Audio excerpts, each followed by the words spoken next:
be sharing a clip coming from NBA player Demar Derozan where he talks about how he's never drank alcohol and why this has allowed him to play in the NBA for so many years at a high level. I don't drink. Never had a drink in my life. Not saying nothing wrong with it, but I've never had a drink in my life. Ever had a drink. Wow. None of that. So that's solid. I just always kind of looked at it from the standpoint of my whole goal of hooping was I want to be able to play as long as I can.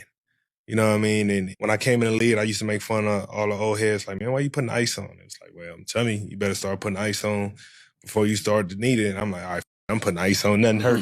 You know what I mean? It just led me down the tunnel, what all can I do to prolong whatever it is that I want to do? You know what I mean? If it's eating healthy, taking care of myself, all right, sleep.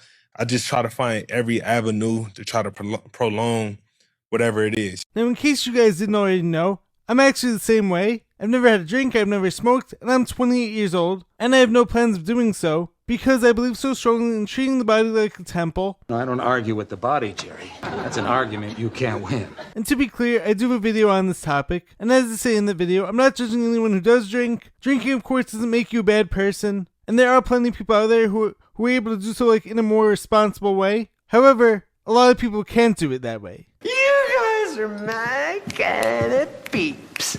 So many people out there abuse it and think it's cool to abuse it. But as we know, alcohol is a poison. It ages you faster, it messes with your gut, it messes with the health of your liver, and of course in turn messes with the health of your brain. So as I like to say, every decision you make in life has consequences. And as long as you're willing to live with the consequences and own up to them, then of course the choice is up to you. And when you are so dedicated to playing your sport, or doing whatever it is at the highest level for such a long time, of course you are going to have to make certain sacrifices or investments, as I like to call them. And of course, plenty of high-level athletes or plenty of people who in their profession do drink or do smoke, but of course, that's not the reason why they're great.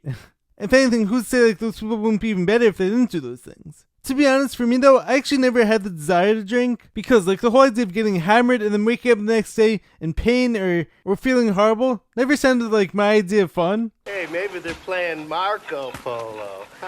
And once again, teach their own, and there is something to be said for balance in your life, but everyone's definition of balance is different, and the things that I do for fun might be way different than what you do. So be aware of all your choices, be aware of all your inputs, because every input has consequence. And always remind yourself of the reason why you're doing what you're doing, and if you want to be the best at what you're doing, you're going to have to be very intentional when it comes to all of your choices that you make in life.